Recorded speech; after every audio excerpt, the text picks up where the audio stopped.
From shadowy figures lurking in the dark to whispered tales of vengeful spirits, urban legends have captivated and terrified generations across the globe. These chilling stories, passed down through word of mouth and shrouded in mystery, tap into our deepest fears and ignite our imaginations. Prepare to embark on a spine-tingling journey as we explore 100 urban legends from around the world, each one more bone-chilling than the last. Grunch. This one comes from Louisiana. In the early days of New Orleans, there was a road called Grunch Road that went deep into the swampy woods before coming to a dead end. That is where the Grunch people lived, a strange hybrid of albinos and dwarves, forced away from society and made to live in their own community. As the years went by, people started to doubt the story's authenticity, but it sparked up again when people started disappearing down Grunch Road. Nearby farmers reported their animals missing or finding them dead and drained of blood. Many locals now refuse to head down Grunch Road for fear of meeting the same fate. Moving on to number 9 now, we have Stull Cemetery. To those that know the story, Stull Cemetery in Kansas is better known as the doorway to hell. Legend says that the devil himself chose the cemetery as his entrance from the underworld to our own. Now it's said that a tree once stood in the cemetery and an old tombstone there was inscribed with the word witch. The tree was used to hang condemned witches back in the day who were put to death by the locals. The tombstone apparently marks the burial spot of Satan's own child, a creature born deformed and covered in wolf hair. In modern times, the legend has continued with reports of the ground catching fire in random spots. Pope John Paul II was said to divert his private plane around the cemetery because it was so tainted by evil. Now whether or not you believe all of that, there's plenty of videos on YouTube to check out if you're interested, and I find them quite creepy. Moving on to number 8 now, we have Knock Knock Road. This one is for all of you guys watching that get very creeped out by little girl ghosts. I think they're the worst kind of ghost. Strasbourg Road near Detroit has a disturbing tale of murder attached to it. Legend says that a little girl was killed on the road in the 1940s by a hit and run driver. Ever since then, people have reported the same story. They stop at a traffic light and see on the side of the road a young girl standing, just standing and staring right into your car. Whether they freeze or then try to speak to her, she slowly walks forward to the car and stares at you with deep set hollow eyes. She scans your face to try and find her killer and get her revenge. I guess you better hope you just don't look like the killer. At number 7 now, we have the Charman. This story goes that in 1948 a wildfire swept across Ojai, California. The flames consumed a cabin where a man lived with his son. He was burned alive, but the son survived, just barely though. When the authorities arrived, they found a shocking scene. The father had been flayed alive. His skin had been removed from his body and peeled off. His body was just hanging from a nearby tree. The police then searched for the perpetrator. They heard a wheezing sound from a nearby bush, and then suddenly the son just bolted out of it. The overpowering smell of him stunned the officers, and in that moment the boy ran into the trees and then escaped into the hills. In the years since then, many locals have said they've seen the Charman in the woods, horribly disfigured by his burns and tormented by his past. He's said to creep up on the tents of innocent campers in the hills, waiting for them to fall asleep. Coming at number 6 now, we have Hell's Gate Bridge. This one comes from Oxford, Alabama. The story goes that in the 1950s, a young couple crashed their car off the side of this bridge and drowned. Now, some locals believe you cross the bridge at your own peril. One story is that if you drive your car out to the middle of the bridge and then turn off all the lights, the couple will appear in your car just sitting behind you. When you turn around, they'll be gone, leaving a wet seat behind. The other story is that if you drive over the bridge and then look over your shoulder about halfway through, the scenery behind you turns into a portal to hell, just spouting fire and flames. Now whether or not you believe all of this, it's enough for some people to just look for a different way to cross the river. Moving on to number 5 now, we have the human pillars. This legend dates back to ancient times in Japan, where it's known as Hito Bashira. Back then, there was a belief that a human sacrifice sealed inside a structure would make the foundation more stable. This means that many old Japanese buildings are said to contain the spirits of the people who were sacrificed during their construction. One famous example is Matsu Castle, where a woman was sealed inside the foundations during its construction. Now her spirit is said to haunt the castle, and whenever a woman dances there, the castle shakes violently. Many building owners in Japan are actually quite open about their buildings being a human pillar. Next up at number 4 now, we have the Snake Woman. This one comes from the old Japanese folklore of Nuri Onna, which translates to wet woman. She's often described as having the head of a woman and the body of a snake, with long claws, snake eyes and jet black hair. She carries with her a childlike bundle to lure in her victims. If a person then tries to pick up the baby to help, they find it's not actually a child at all. The bundle then becomes very heavy and stops the victim from fleeing. The snake woman then uses her long tongue to suck all of the blood from the victim's body until they die. Next up at number 3 now, we have Oni Baba. She is a demon woman that often appears in Japanese folklore.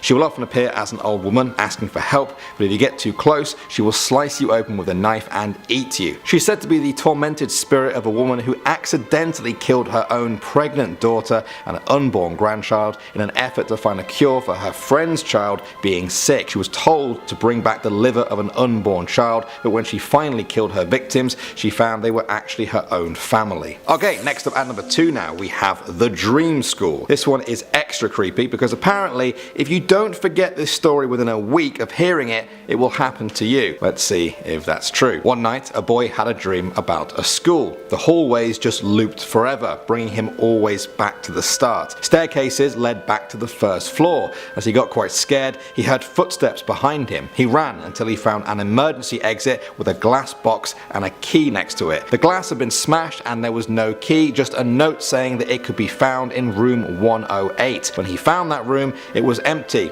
No students, but there were backpacks hanging off every single chair. Then there was a pounding on the door. He opened it, terrified, to find the hallways covered with dead children. It said that he never woke up from his dream, and if you don't forget this story in 1 week, you will meet the same fate. Don't worry though guys, I don't think this is true, although if you don't see me on the channel next week, sorry. And finally at number 1 now, we have Onryo. This is a traditional Japanese belief about a vengeful spirit that can and will physically hurt the living. It's a very scary concept if you're only familiar with the Western idea of ghosts, which don't really tend to take solid forms and so can't hurt humans with physical contact in the traditional way. That's not true though for an Onryo. They are vengeful and full of hate, stopping at nothing to enact the suffering they received when they were alive. For any of you guys who have seen The Grudge, this spirit is the influence for that creepy girl in that movie. Alright, coming in at number 10, we have the Soul Snatchers of Bangladesh. In Bengali culture, urban legend has it that evil spirits who have sold themselves to the devil will turn up to funerals with the intention of snatching the soul of the dead and dragging them to hell. Very dramatic. For this reason, funerals are generally large with a lot of people in the procession with extra pallbearers. The surplus is because first round coffin carriers are said to fatigue quickly because of the extra weight caused by the evil spirits trying to fight to get into the coffin. Blimey. Coming into number 9, we have the odour of the Banani Golf Height. Located in Dakar, the Banani golf course is right opposite from a graveyard. Instead of focusing on their handicap, golfers have reported being distracted by gruesome smells that mysteriously waft over the golf course. While some look for more scientific explanations, others swear the smell is accompanied by the sound of a baby crying. When the crying stops, the smell disappears. Who knows what's happening? It certainly is some kind of unexplained mystery. Some people swear they see lights and orbs on the road by the course at night. Accounts do differ, but most people who have visited the course do report the smell. Coming into number 8, we have Foy's Lake in Chittagong. I love a good lake. I feel very peaceful and free by the water. However, Foy's Lake is said to be one of the most haunted and terrifying spots in Bangladesh. The most popular legends involve 2 female spirits, one a black apparition and the other white. The black shadow is a nasty ghost that will attack passers-by as they walk over a bridge, whereas the white ghost is said to be kind and wishes to warn people. It's said that if a person sees the white ghost, they must thank her and turn back quickly as she is warning people about the more evil apparition. On top of the legend of the 2 spirits, many people have reported seeing mysterious fireballs flying over the lake. Some people explain this as burning methane gas that has built up in the lake, which to be honest sounds pretty dangerous and terrifying. Others say it is the manifestation of the evil spirit. Either way, I can live without a fireball. I really can. Coming into number 7, we have the cursed gold of Kukata Beach. Kukata Beach on the Bay of Bengal is well known for a legend that began being passed down through word of mouth in the 1980s. The rumour among the Rakhine people goes that a father and a son from a nearby village went into a forest near the beach. They were out collecting firewood for fuel and they got thirsty, so they decided to dig in the sand for water. Not sure what's wrong with taking a water bottle, but They dug. As they dug, they came across something wooden. They dug even deeper and found wood covered with golden embellishments, which they hacked off with machetes and pocketed. After uncovering what looked like the ruin of an old boat, the father and son decided to call it a day. They went home with their pockets filled with gold. Unfortunately though, the males died in mysterious circumstances shortly after. The rumour goes that anyone who comes across the boat wreck must leave it alone for fear of meeting the same fate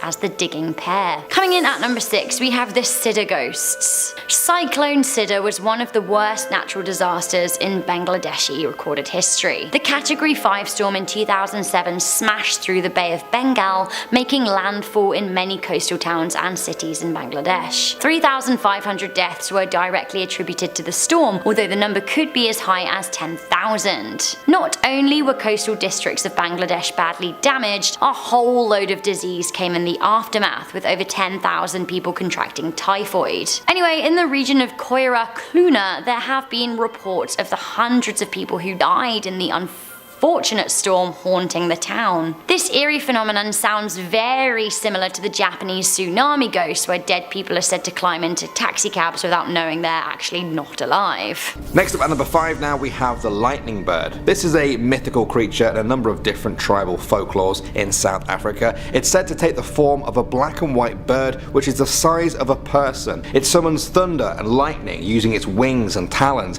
It's also vampiric and has an insatiable appetite for human blood. The bird is usually the servant of a witch or witch doctor and attacks their enemies. Some say it manifests itself as lightning to men and a bird to women. Although people fear the lightning bird attacking them and sucking their blood dry, some people hope to actually hunt it themselves. You see, the fat of the lightning bird is said to be a great source of fuel or an ingredient for traditional medicine. However, killing it is said to be no easy task, as the lightning bird is immune to gunshots or stabbing. You can't poison it or drown it. It can only be killed by fire. So, if you've ever wanted to hunt down and kill a vampiric lightning bird that can suck your blood dry, now you know how. Moving on to number 4 now, we have the Greenpoint Lighthouse. Built in 1924, the red and white striped Greenpoint Lighthouse is the oldest working beacon in South Africa. With all of that history, it may not come as a surprise to some people that the building is famously haunted. The story goes that the tower is inhabited by a one-legged spirit simply called Daddy West. There was actually a lighthouse keeper by the name of West who worked there in 1901. Some people believe this adds weight to the claims. Next up at number 3 now, we have the Afterlife Prison. Pieter Gijsbert van Noodert was the governor of Cape Town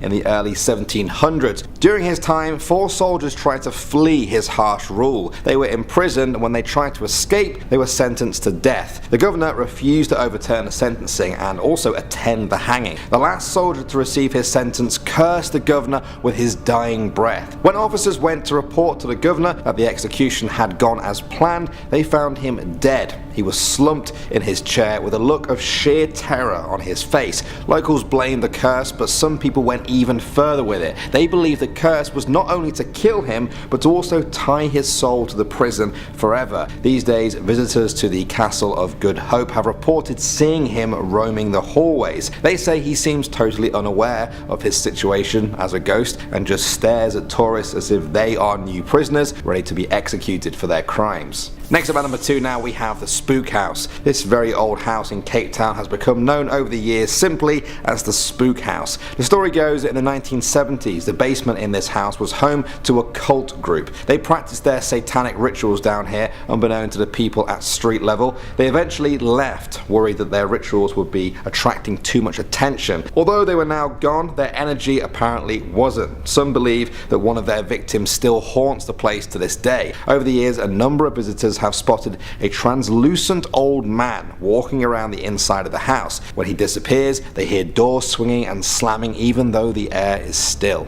And finally at number 1 now, we have the ghost of Elsa Cloetti. She was a young Dutch woman who lived in the old Hoot Bay homestead that now houses the Katima restaurant. Back in the 1800s, they say she was in love with a British soldier. Her father prohibited her from dating him, and so the soldier hung himself from an oak tree near the manor house. The girl apparently died soon after as well. At the time, they said it was a broken heart. It's been well over a century and a half since these deaths, but people who work there swear they still see the couple. The staff at the restaurant occasionally witness very bizarre occurrences. These include pots flying off their kitchen walls, or books flying off their shelves, and lights dimming inexplicably. Others have seen the ghostly figure of a woman standing at one of the manor's windows, as well as that of a young man lurking near the oak trees, staring longingly at the house. The staff all believe this to be so true that they frequently leave meals out for the couple and say they have seen them dine together, enjoying what they were denied in life. Starting off at number 10 now, we have the corpse train. Now, according to London folklore, in the early 1900s there was a train that ran underneath the city, and it was only for dead people. Back then, London's hospitals and morgues were struggling to deal with the vast amount of people that were dying from poverty and disease. They decided to transport the bodies out of the city, but knew that they couldn't do it overground without disturbing a lot of people.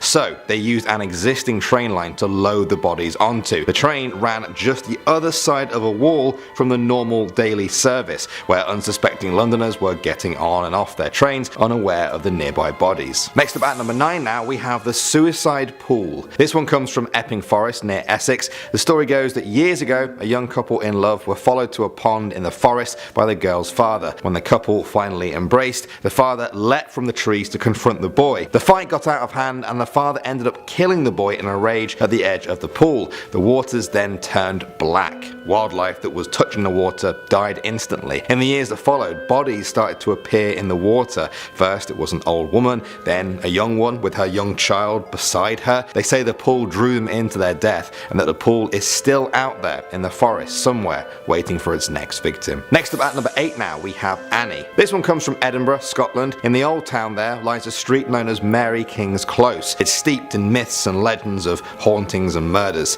In 1990, a psychic called Aiko Gibo visited and felt a small hand touch hers. She said that she then made contact with the spirit of a dead child called Annie, who had died in a plague hundreds of years ago and had lost her doll. The psychic then went to a nearby shop and brought back a Barbie doll for her. Now since then, visitors leave dolls for Annie, and a mountain of them has built up in the dark. Moving on to number 7 now, we have the Faceless Woman. This one comes from the borough of Barking in London. There you can find Beacon Tree Station, home to the Faceless Woman. The most famous sighting of her happened in 1992. A station supervisor reported that on one night he heard the handle of his office door rattle. Outside on the platform stood a woman. She had blonde hair, she wore a very pale dress, and just stared into the distance. The supervisor approached her, but as he reached out, she turned to him only to reveal she had no face, just darkness where there should be one. Local ghost hunters claim that she is the victim of a train crash that happened there in 1958, which killed 10 people. At number 6 now, we have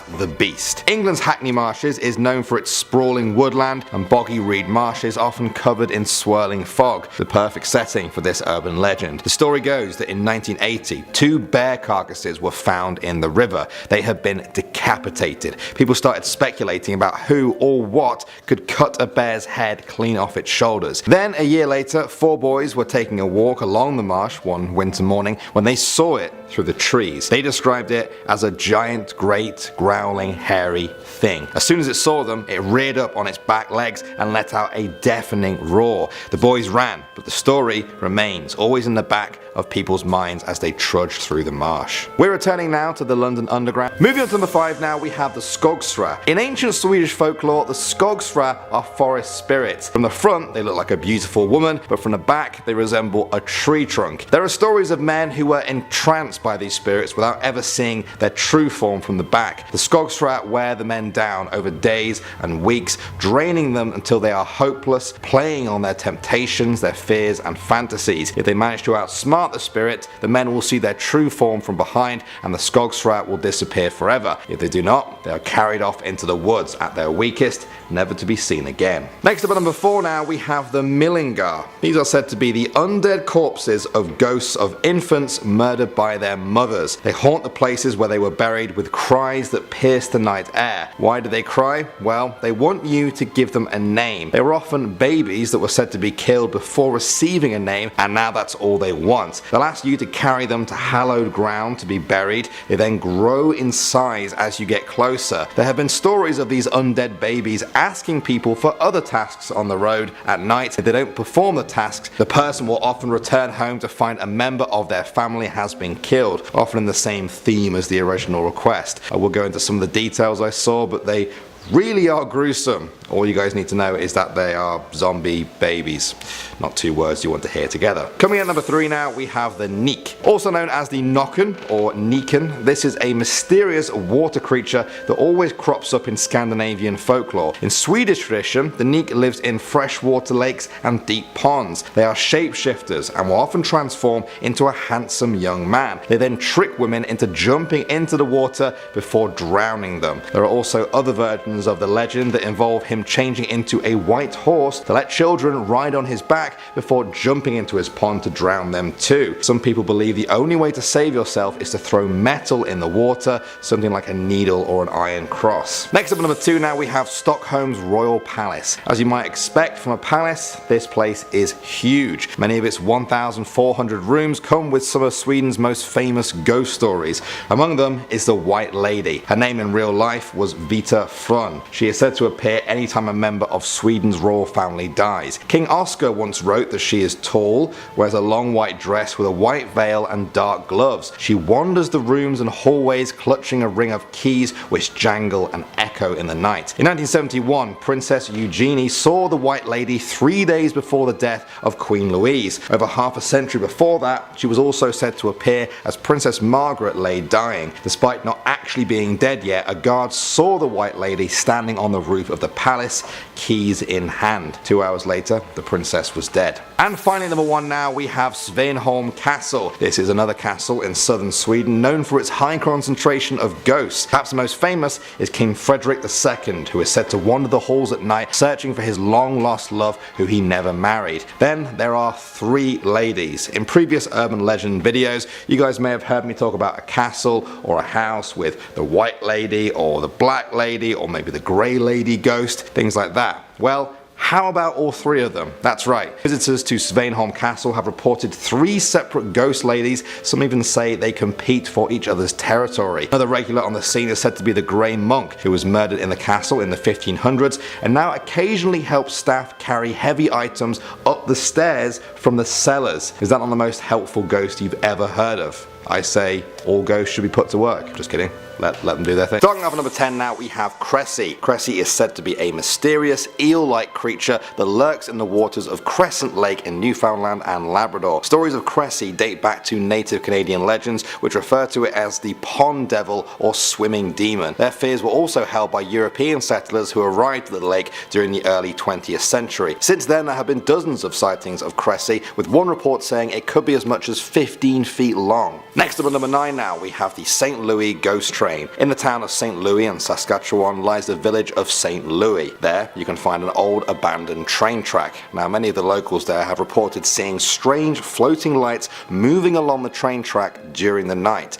Others have said that a ghost train will appear on the track looking just like the ones from the 19th century. Another story is that a ghost of a workman who died during the track's construction will appear at night. At number 8 now, we have the Forbidden Plateau. This plateau in Western Canada has long been regarded as a mysterious place. The native Canadians would hide their families in the forested plateau during wars with other tribes. One day the warriors returned to find their family had disappeared. They believe that evil spirits took them away and they vowed to never step foot there again, earning it the name of the Forbidden Plateau. Many people have taken this story to heart and stay clear of the eerie presence there. Next up at number 7 now, we have Young Teaser. This was an American ship that was destroyed in the War of 1812. It was wrecked in Nova Scotia, where some people believe its ghost can still be seen today. People swear they have seen the Teaser Light, a fiery glow of a flaming ship near the site of the explosion. Accounts began in the late 19th century, and since then many people have said that the ship appears on the 27th of June, the day it sank. Others have gone even further and said the ship also holds the ghosts of the sailors who died in the explosion, forced to relive their deaths forever. At number 6 now, we have Christie Mansion. It's now Regis College in Toronto, but Christie Mansion used to be the home of William Mellis Christie, a successful businessman in the city. His son Robert inherited the mansion and set up a secret chamber for his mistress. She lived there for many years until Robert's affections for her began to wane. Eventually, she was said to have hung herself in room 29. Ever since then, people have said the room is cursed. Legend says that if you enter room 29 by yourself at night, the door will swing shut by itself and you'll be trapped there forever, just like the ghost of the mistress. Coming in at number 5, the Mamba Barang. A terrifying Filipino folklore witch, the Mamba Barang uses their powers to get revenge on those they feel have either wronged them or those who they are envious of. As legend has it, the Mamba Barang will use their evil powers in order to conjure spirits and manipulate insects to enter the body of any person they choose, most often through voodoo rituals. What is scary about the Mamba Barang is that they're not some evil demon or mythical creature, but just some ordinary human woman who practices black magic, and once they decide to conjure a spell on you, there is not much of anything that can be done to stop it. Once the ritual has been completed, she will instruct the insects who it is they are to infest, and they will climb inside the body using any orifice required. There is often pain at the site of entry, for example an intense earache if they go through the ear, or even hemorrhoids if they use the south door. But these are not like other diseases, they will resist all known treatment. In fact, there are no known medicines or cures for any of the afflictions caused by the witch. The only way to be freed of the torment is to hope that the witch allows the infestation of bugs to leave your body. Otherwise, you're fresh out of luck. In most cases, the torture will continue until it takes your life, and only then will the horde of bugs evacuate your body. Coming in at number 4, the Amalanig. Said to be the Filipino version of a half-zombie, half-vampire, the Amalanig is an undead demon that is believed to not have transferred its power to a relative during their time of death. This results in the demons rising from their graves so that they can lurk in the woods, feasting on the blood of the nearby villagers. Their preferred method of attack is usually believed to be through biting the neck, since, you know, vampires and all. However, there are some versions of the legend that state they will tickle the victim to death while simultaneously absorbing their life force. I mean, if I had to pick a way to go, this sounds better than being stabbed and left to slowly bleed out, no? Well, I do also hate being tickled, so I don't know, maybe not. It all really depends on how long it would take for me to be drained of all my life force, I guess. The good news is that you can escape them should you ever find yourself face to face with these demons. It's advised that you climb up a tree or jump into the closest body of water, as they're unable to climb and they have a great fear of water as it will turn them into a pile of worms. Next up at number 3, the Manananggal. Said to be a vicious, flesh-eating, blood-sucking demon, the Manananggal is definitely one of the creepiest urban legends I've ever heard of. In their true form, they're described as being hideous women who have the ability to sever their body into two, something that they must apparently do in order to feed. When they detach their torso from their lower half, they become vulnerable, so they must hide their lower half to keep themselves from being attacked. They then grow wings so that they can fly around looking for their next victim. The Manananggal tends to prey on men, first shapeshifting to look like a beautiful woman so that they can seduce them before luring them into a secluded area, tearing them apart and sucking out all of their internal organs with their long tongue. The only way to defeat the ghoulish creature is to wait until her body is severed, as the lower half remains motionless and vulnerable. Once you find the lower half, sprinkle either salt or crushed garlic onto the creature, and the demon will be unable to join back into one entity. Then just sit back and wait until sunrise, as once the sun hits the separate torso, she will be destroyed. Coming in at number 2, the Aswang. This one might be the most famous of the urban legends, but to be fair, it's for good reason, cause it is just about the most terrifying thing I have ever read about. Supposedly a flesh-eating, shape-shifting, vampire-like creature, what's truly terrifying about the Aswang is that you never know who around you could be one. As the legend goes, during the day they appear to be just like us humans, blending in with the world and working normal jobs, but at night they transform into flesh-eating, blood-sucking, horror film creatures who unleash their predatory instincts, actively hunting the most vulnerable in the community. The creatures are said to have long tongues and back backwards feet and are apparently so thin and frail they can hide behind a single piece of bamboo. But don't be fooled by their small frame, as if they attack, there is no saving you. What's scariest about them though is their ability to transform the appearance of other objects too. In order to avoid suspicion, they are known to use plant matter to create a doppelganger of their victim's corpse in order to hide their feeding habits and fool the locals into thinking they died of another cause. The only way to repel the dreadful creature is with garlic or religious artifacts, particularly used against them during the day as they are weakest in their human form. Then once you have them at their weakest, you can kill the monster by decapitating it. And last up in our number 1 spot, encantos. Often associated with the spirits of ancestors in the Philippines, encantos are kind of a catch-all term for a few different mythical creatures, but are most commonly linked to fairies. Now, if you have only ever watched animated fairies from your favorite childhood shows your whole life, and you're wondering what the heck these creatures are doing on a scary list, well then my friend, you have got to learn a little bit more about fae and the terrifying things they are capable of. When it comes to encantos in particular, their motives are almost backwards to many other ghouls, as if they don't like you, they are rumored to inflict deadly disease, mental illness, or even gain complete possession of their human target. But if they've become smitten with a human, they will sometimes opt to bring them good luck, or they might just kidnap you and bring them into their realm forever. It's said you can try to ward them off by carrying a magical charm or an amulet, but once they have their sights set on you, either good or bad, it is hard to keep them away forever. Although the mythical belief in the encantos may have originated as folklore, it has also been theorized that the fair-skinned fairies were actually created as a metaphor for the Spanish friars who colonized the Philippines, often abducting and taking advantage of the young Filipino women in the woods. So considering they're based off of real people, you don't get much scarier than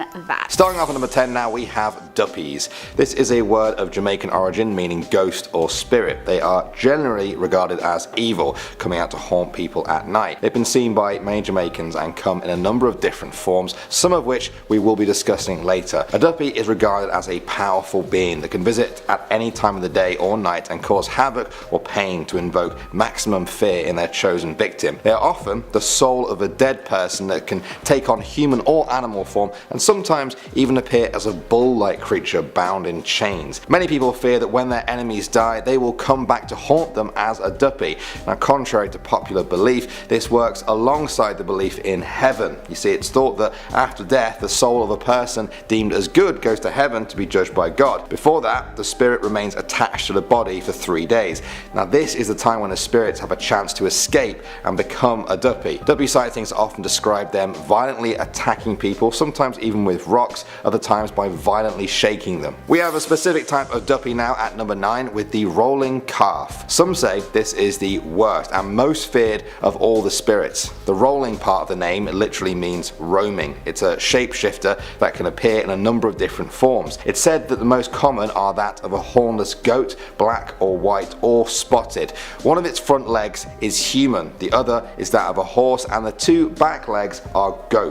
Its tail curls over its back, its eyes are red and glow like blazing fires, its nose spits hot flames. There's a collar on its neck with a chain that rattles and drags on the ground, warning people of its approach. A rolling calf is created from the soul of an especially evil person. Murderers will almost always return as a rolling calf. They seek to continue their evil ways by blowing bad breath on people, which can cause all kinds of calamity and suffering, even death. They are said to be found in bamboo and cottonwood as well as caves and abandoned houses. Even so, they have been known to turn up pretty much wherever they please, bringing fear into the hearts of those in the area. Next up at number 8 now, we have Olhaig. This is said to be a witch-like creature who is particularly gross in my opinion. She's said to shed her skin and fly by night, taking on the form of an evil owl. Her weapon of choice to kill humans is to suck out their breath when they are sleeping. Using this method, she is said to be especially dangerous to babies. However, her need to shed shed skin, while disgusting,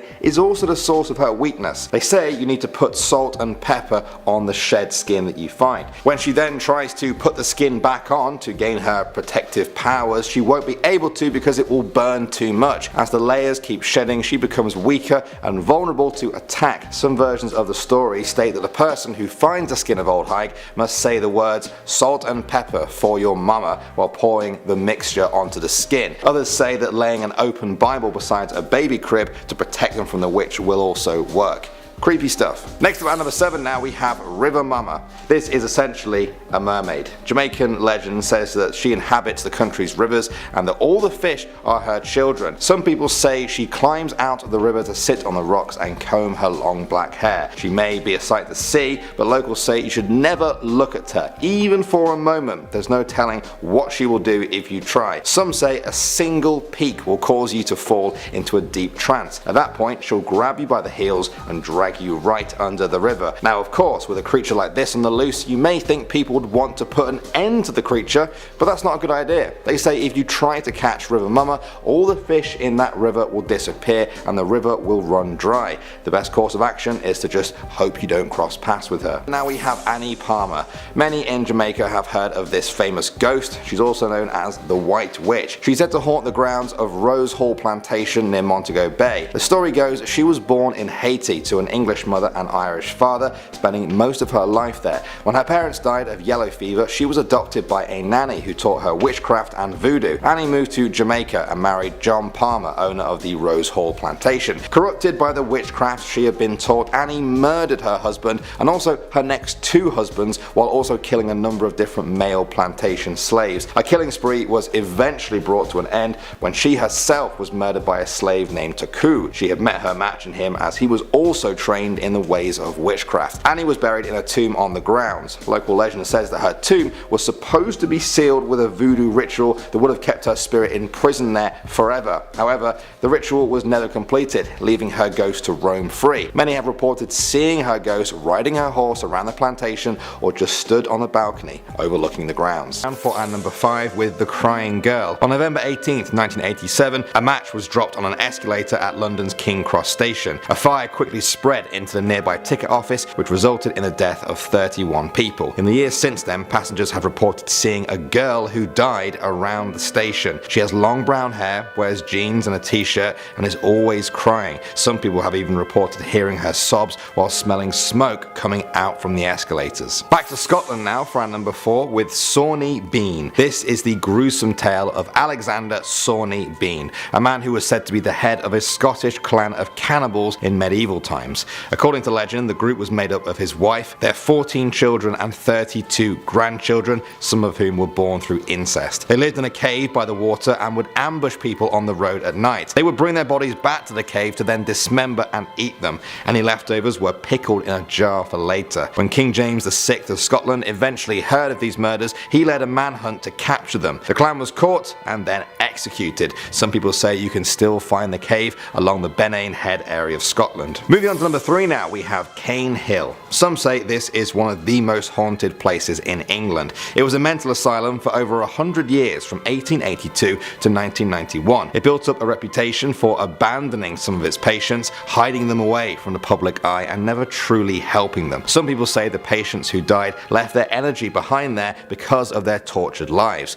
The building was gutted by a mysterious fire in 2010. Perhaps the scariest stories of all are of the faces appearing by the burnt out windows. Next up at number 2 now, we have the House of the Screaming Skull. This one comes from Bettiscombe Manor in Dorset, England. The legend goes that in 1830, a man lived there called John Frederick Pinney. He had a slave that he had brought back from the Caribbean island of Nevis. The man became ill, and on his deathbed, he swore he would never rest unless his body was returned home to Nevis. Pinney refused to pay for that expense, and when he died, he had the man buried in the local graveyard. After that, ill fortune began to plague the village for months. Screams and cries were heard from the cemetery. At the manor house, windows rattled and doors kept slamming. The body was dug up and brought to the manor house, where today only the skull remains, where it's said to haunt the manor, but the village remains safe. And finally at number 1 now, we have the Hellhounds. Dartmoor is a vast, rocky, windy and mysterious part of England. It's popular among tourists, but everyone who goes there is aware of the legend legend of the hellhounds. It's said that a pack of these ghost dogs wanders the moors at night,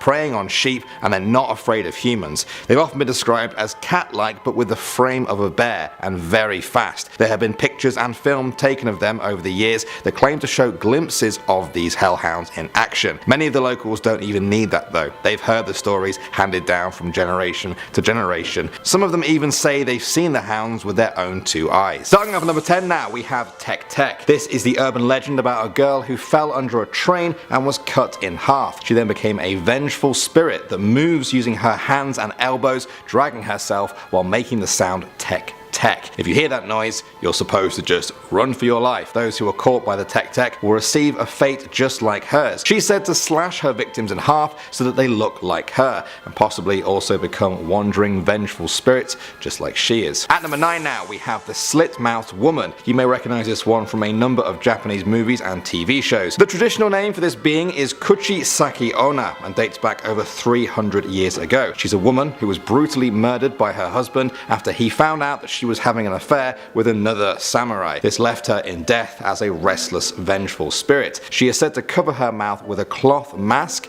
a fan, or a scarf. If you approach her, she'll ask you if you think she's pretty. If you answer yes, she will then remove the mask, and when the victim screams, they will be slashed from ear to ear until they look like her. Even if you say no to this question, she's said to just follow you home and then brutally murder you that night. Bit of a lose-lose situation. Next up at number 8 now, we have Daruma-san. This urban legend is more of an old game that's been passed down through the years. So here's how it goes. You shower in a bath, you turn off the lights, and you chant Daruma-san fell down while you wash your hair. It's said that you will then see a woman in your mind. She is Daruma-san. She'll be standing up in a bath. You will see her slip and fall onto an old rusty tap. It goes straight through her eye and kills her. Then you will feel her ghostly presence somewhere behind you. Now if you turn around, there she will be. Black, tangled hair, rotting clothes, one eye is bloodshot and the other is just a bloody, hollow eye socket.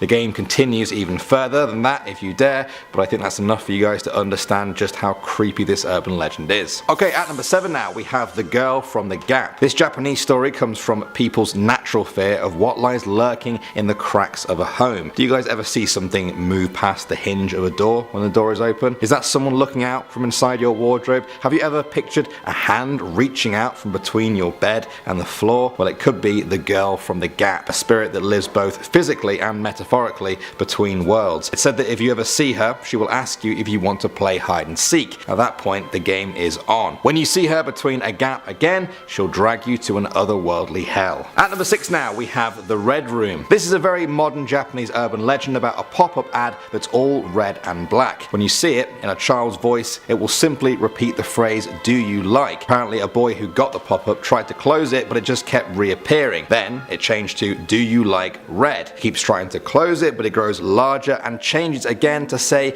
"Do you like the red room?" Then the site changes entirely. It's just completely red and black. It has a list of names on it. His friend's name is at the bottom. A hand reaches out towards the boy's neck from a video. The ending gets even more twisted, but guess what? It's based on a real website. It's still out there. If you can find it, you'll know the gruesome legend of the Red Room, and if the horrible ending comes true for you. Moving on to number 5 now, we have 100 Steps Cemetery. This is located in the town of Brazil in Indiana. Interesting name for a town, and the cemetery is even more interesting. It's been used for at least 150 years, and in that time, it's gained quite a sinister reputation for a ghostly undertaker. The story goes that as you walk up the many steps to the top of the cemetery, you must count each and every step. When you reach the top, you must turn towards the open field, and then the ghost of the cemetery's first undertaker will appear. Without saying anything, he will then reveal your own death to you in a vision. Straight away, you must proceed back down the steps and count each one again. If the number is different to the one that you counted on the way up, the vision was true. An added bonus is that if anyone tries to cheat and climb up or down without using the steps,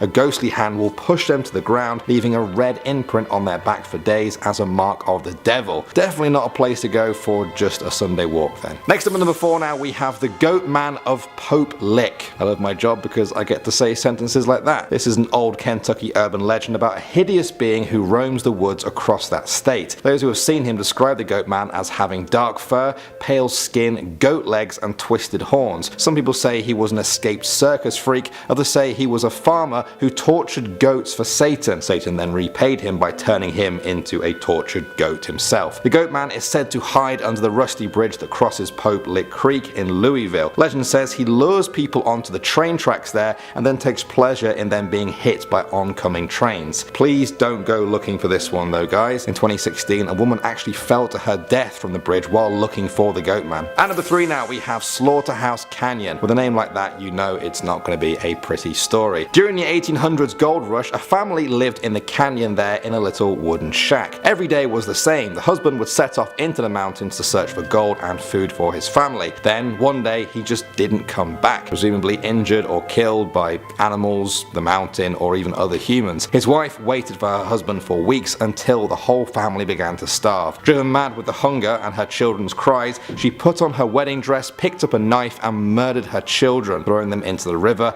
and then weeping until starvation killed her too. Legend says that if you visit the canyon today, you can still hear the mother's painful cries. Alright, next up at number 2 now, we have the Black Angel. This statue looks very creepy as it is. An old, worn, corroded angel staring down over Oakland Cemetery in Iowa City. Her sinister appearance has helped spawn a number of different legends around her. One of them says that a pregnant woman should never walk under her lest they want to lose their unborn child. Another says that if you kiss or perhaps even just touch the statue, you'll be dead within 6 months. This is the kind of story that scares everyone off. Whether or not you believe in curses, it's just not even worth thinking about. And finally, number 1 now, we have Cropsey. Many New Yorkers know the story of Cropsey, the boogeyman of Staten Island. Legend says that he was an escaped patient from a mental asylum who went on a murderous rampage. He had a hook for a hand, which he would then use to drag children back to the abandoned ruins of Seaview Hospital. Pretty creepy stuff, but here's where it gets really scary. Many parents would tell this story to their kids to scare them into being cautious about strangers, even if they didn't really believe the story themselves. But then in the 1970s, a real killer called Andre Rand really did start hunting children in a very similar way. Was he using the Cropsey legend as cover? Either way, people now take the legend a lot more seriously. Starting off at number 10 now, we have Pinky Pinky. This is a creature steeped in the mist of folklore, known to many South Africans as a symbol of fear, rape,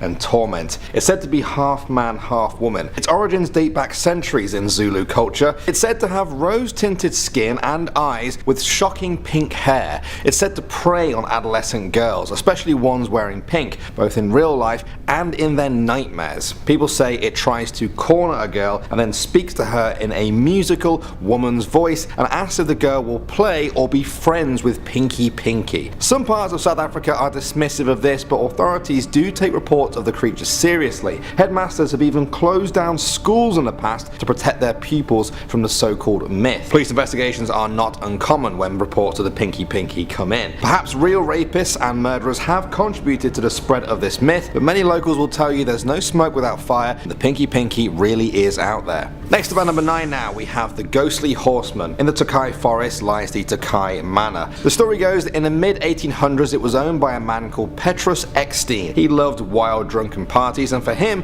New Year's Eve was the greatest party of them all. One New Year's Eve, Petrus challenged his son Frederick in front of all of the guests. He made a bet that Frederick should ride his favourite horse up the steep steps of the manor and into the house. His son did this and all the guests cheered. As he went back down the stairs though, a slave rang the bell to signal midnight. The horse got spooked and tumbled down the steps, dragging Frederick to his death. This violent end is said to have bound Frederick's soul to the house, specifically in the way that he died. In the years since then, people who have worked or visited the house report hearing strange sounds, drunken laughter, or the echoing of horse hooves. Then there are some who swear they've seen a man in old-fashioned clothes galloping along on a horseback in the forest, especially on New Year's Eve or in the early hours of the morning. At number 8 now, we have Highway Sheila. Residents of Chatsworth will know all about this famous ghost. According to them, Sheila was a young Indian girl who was trying to flag down people to help fix her broken car by the side of the N2 highway. A group of men pulled over, they sexually assaulted her, murdered her, and then left her by the side of the road. Her spirit is now said to be bound to that stretch of road, full of vengeance and hate for all of the living. She now does what was done to her, terrorizing or even killing innocent people on the road. One story involves a young man who picked up a hitchhiker called Sheila. The man offered to take her home and noticed the temperature drop in his car when the woman got in. He offered her his coat, which she accepted. He then dropped her off at her home nearby, at which point she wanted to return the coat. The man insisted that she keep it and said he would fetch it in the morning. When he went back to the house the following day, a middle-aged woman answered the door and the man asked for Sheila. The woman was baffled and said that Sheila doesn't live here anymore. The man said he had just dropped her off the night before. The woman said that was impossible, as Sheila had died years before. She told him where her grave was as proof. He rushed to the spot and there, draped over the gravestone, was the jacket he had given to Sheila. Next up at number 7 now, we have the Mermaid of the Karoo. The Great Karoo is a large desert in South Africa. It doesn't rain very often there at all. They say that in parts of the Karoo there are 5-year-old children who have never seen rain before. It didn't always used to be like this though. 250 million years ago the whole area was apparently sea. Today you can find fossilized shells in the desert as evidence. This seems to tie in with a local legend that deep below the ground, in water pools in caves, there lies a mermaid. Legend says that she has lived there ever since a great flood washed her there from the sea many years ago. When the waters receded, she was trapped there. In local folklore, people have seen the mermaid for generations. She lures them in by promising their heart's desires before sending them to a watery grave. This urban legend picked up pace when people pointed out that the ancient sand rock paintings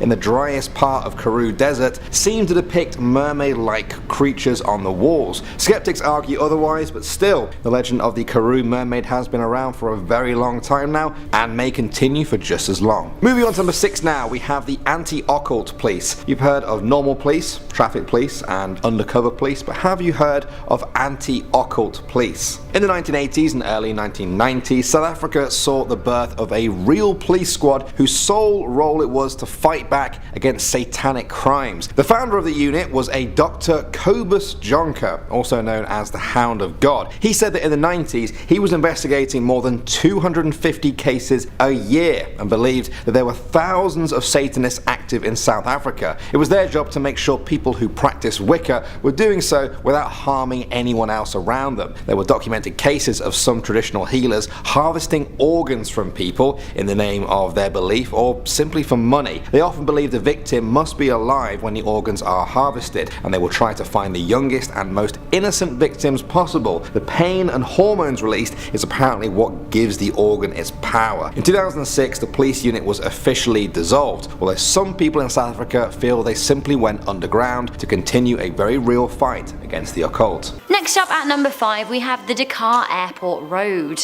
Not only is the Dakar Airport Road one of the biggest and busiest roads in Bangladesh, it is also one of the oldest. The road has long been subject to urban legends of hauntings for many years, and one ghost in particular seems to regularly make the headlines. According to many eyewitnesses, in the early hours of the morning between Biman Office and Jasmine Medin, a woman in white appears in the middle of the road. She runs at cars with superhuman speed. Now, some branches of the folklore say that she has been haunting this place since the death of her and her family in a car crash along the road. It's thought that she wants to scare drivers into having accidents of their very own, which isn't very nice. This is how many people explain the high rate of accidents along the road. Is it bad driving, or is it a scary ghost? Coming into number 4, we have the apartment on Road 27 in Dhanmondi, Dakar. So this apartment is at the centre of a very scary urban legend. It's said that an apartment block along the capital city's Road 27 was witness to a horrifying exorcism. Specifically, the apartment in question is on the 2nd floor and has been vacant for years, setting tongues in the neighbourhood wagging. Rumours about the mysterious house are varied. Some say that the strange occurrences that have taken place began after a woman in the building committed suicide.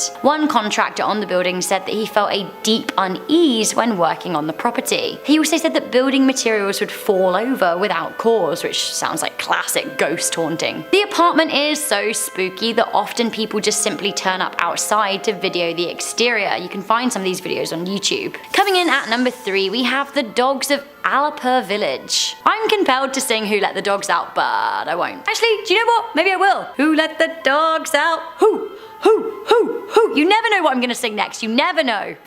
Anyway, it is said that during each new moon from 12 AM to 3 AM, a group of dark black dogs gather in a circle and bark at the moon. Classic dogs that have been let out behavior. According to the villagers, the dogs appear to be the same breed and weirdly have bluish looking eyes. Now they gather only every new moon, so around every 29.5 days. It seems the dogs have been turning up to bark and howl for years, and when one older villager went to investigate, he was bitten. Urban legend has it that the dogs walk in sync too. What could possibly be going on? I'm calling straight up animagus here. It's a group of serious blacks. Is this the Bengali moaning myrtle? At number 2, we have the toilet ghost of the Gazipur garment factory. In 2013, over 3,000 workers in Gazipur staged a huge walkout of a clothes factory when a female employee fell ill. Now she claimed that she was attacked by a spirit living in the woman's toilets. This was enough to convince the rest of the factory workers that the building was plagued by a vengeful spirit. The workers were spooked and they refused to return to work until the spirit was removed. This resulted in mass riots, with some of the building being vandalized and tear gas used on protesters. A special prayer ceremony was held to rid the building of the toilet spirit before the workers would return to the factory. This incident of mass hysteria isn't the only of its kind in Bangladesh. Poor factory conditions have led to similar instances of widespread belief in evil spirits possessing buildings. Are spirits choosing to haunt these sweatshops, or is there a more logical explanation? Finally, coming into number 1, we have the legend of Juju. Juju is said to be a creature that stalks the hilly areas of Sylhet in Bangladesh. Originally known for its tea gardens and countryside beauty, these days people are afraid to venture out alone in case they run into Juju. Now Juju is a hairy bipedal creature that walks on 2 legs with terrifying red eyes, kind of like the Yeti of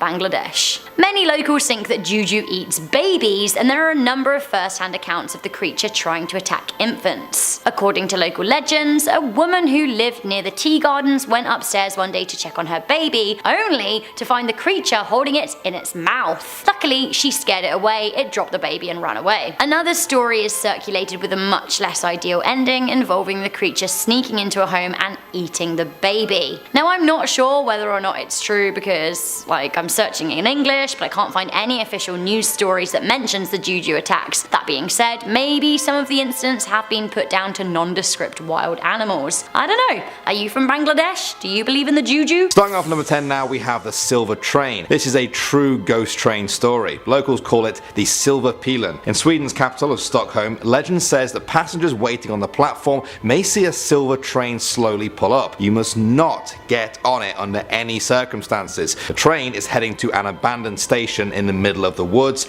Its passengers are said to be the souls of the dead. People who get on will never return. The legend is also connected to the abandoned Kim Linge metro station, which is said to be a ghost station. Locals say that only the dead get off at Kim Linge. Some people even believe the silver train takes people to an underground station with no exit. It never returns to pick them up. At number 9 now, we have the Palace of Skifla. Located in the capital of Stockholm, ghosts have been reported in this palace for well over 200 years. Some of the stories involve people seeing mirrors and windows just shattering for no reason at all, as well as music and songs floating down the corridor with no source in sight. One notable story involves a man called Jacob von Balthasar Niji. Try saying that in a hurry. He was a former owner of the palace who was allegedly a worshipper of Satan. He disappeared one night and witnesses said he was last seen entering a black carriage being pulled by a coachman with horns and a tail. Had he sold his soul to the devil? Some people certainly think so. This is just the top of the iceberg when it comes to the creepy goings on here. The palace is now owned by Stockholm University, who use it for storage. That's probably for the best. Coming at number 8 now, we have Borgvattnet Vicarage. Borgvattnet is a small village with just 50 residents there, but apparently a lot of ghosts. It's actually said to have the highest number of ghosts per people anywhere in the country. Perhaps the most haunted spot is the old vicarage. Built in 1876, it seemed like a normal building for some 50 years, and then locals began reporting creepy happenings.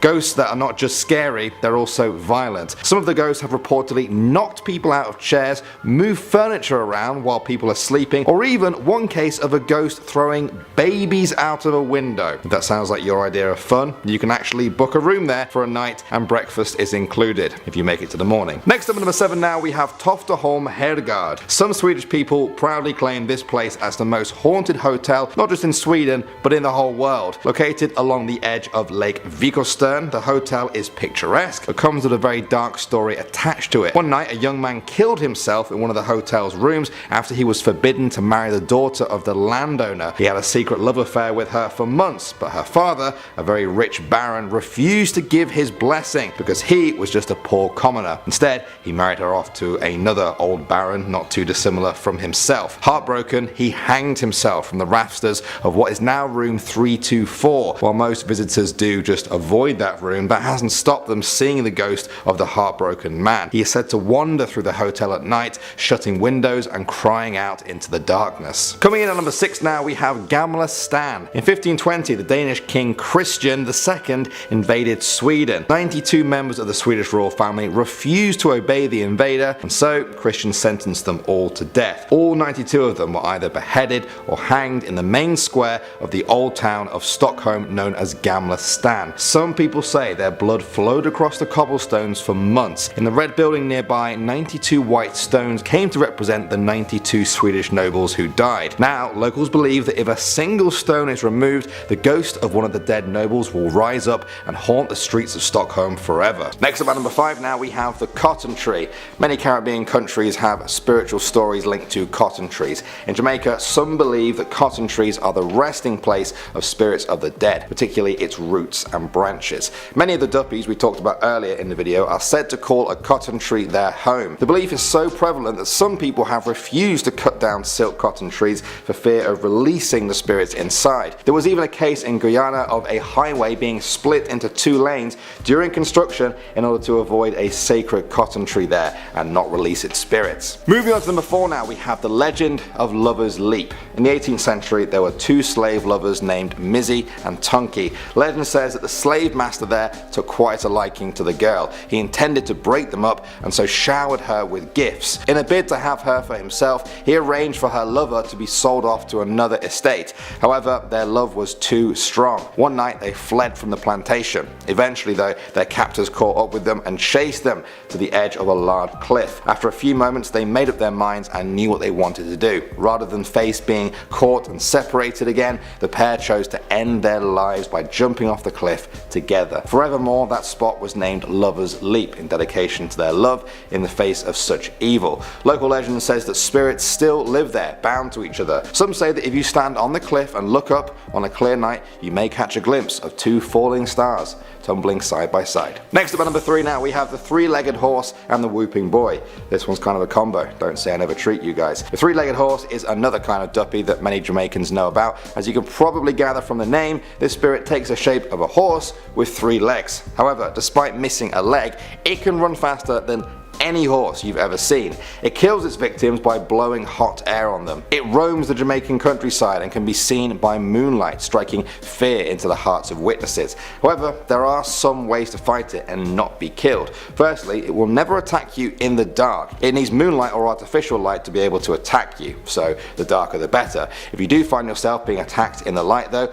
trees are your friend. It's said that the 3-legged horse cannot attack you if you climb up a tree. Only one being in the whole world can ride the three-legged horse, and that is the Whooping Boy. He's another duppy which takes the form of a boy with long hair and red eyes. He also kills by breathing hot air on people. He gets his name from the wild whooping sounds that he cries out while wandering at night or riding the three-legged horse. They're quite scary alone, terrifying when together. Moving on to number 2 now, we have the Flatbridge Horror. Accidents happen, but when they keep happening in the same spot, it does raise some eyebrows. Flatbridge is one of those places. Over the years, it's seen a number of people die, far more than there should be. Some put it down to the bridge's poor condition, but there are many who blame the Duppies. They say the spirits of those who died constructing the bridge now haunt it. They're the ones to blame for all the accidents and vehicles pulled into the river. They say when the water turns the colour of a green lizard, the Duppies are going to pull someone in soon. Others say it's the work of mermaids who live in a bottomless hole just below the bridge. Many believe that the mermaids are the reason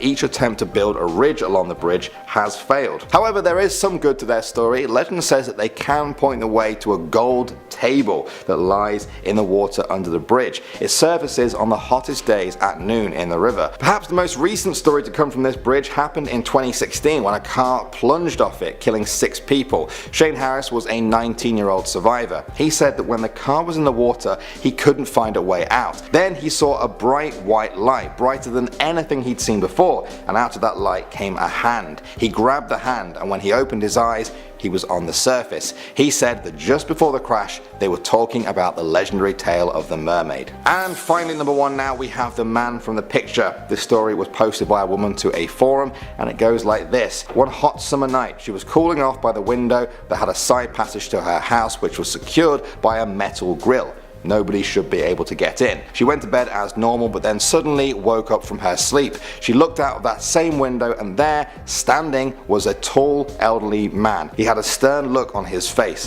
His hands were folded behind his back. He looked very real, but also kind of not at the same time. She stared at him for what felt like forever, until eventually she threw her sheet over her head and lay there trembling until finally falling asleep. She woke up the next morning and rushed to tell her grandmother what she had seen. She hadn't even finished before her grandmother said, "Oh, you saw Jack last night?" She asked who Jack was. The grandmother went to look for something. She came back a few minutes later with a picture in her hand. In the picture, there was a tall man who looked exactly the same as the man she had seen the night before at the window. She broke down in tears. It was her first ghost experience. She later found out that Jack was actually her great-grandmother's father, and he was buried near the house on some family land. She said she never forgot the image of the man she woke up to standing at the window. Starting us off at number 10 is the White Lady of Balati Drive. In Quezon City, there is an avenue named after the row of trees that used to line it. Although they are now gone, in Filipino culture it is believed that baleti trees are inhabited by mystical beings and other supernatural creatures, and despite their removal from the area, it is rumored to remain just as haunted as the day they were planted. There are few variations of the legend, but the most popular is that there was once a woman who died after being hit by a taxi along the baleti-lined road late at night, and whoever hit her was never caught. Since then, it's said she haunts the roads, scaring unsuspecting taxi drivers who dare trespass alone. Some say she might even appear to be lost and wait for a taxi to pull over so she can come inside and terrify the driver by revealing her true form, a corpse covered in blood and bruises. However, others say sometimes she will just disappear out of thin air. Many have believed the tale, including a police officer and captain of the QCPD who was eventually suspended for cowardice after he refused to patrol the area after a rise in incidents. Allegedly, each accident claimed that a woman in white was what had caused the issue, and so the officer refused to investigate, fearing he too would become haunted by the White Lady of Baleti Drive. Next up at number 9 is Death by Slippers. I've heard some crazy urban legends in my day, and this one might just be the most out there. Apparently, there's an urban legend in the Philippines that states you must bring your slippers inside the house at night. Why is that, I'm sure you're wondering? Well, according to the legend, anyone who forgets to bring their slippers in at night will be visited by a dangerous cult that takes the slippers and kills the owner. Apparently, each night a group of Satanists roam the streets spirits looking for victims to sacrifice to their evil overlord, and apparently the only thing you have to do to protect yourself from being their next victim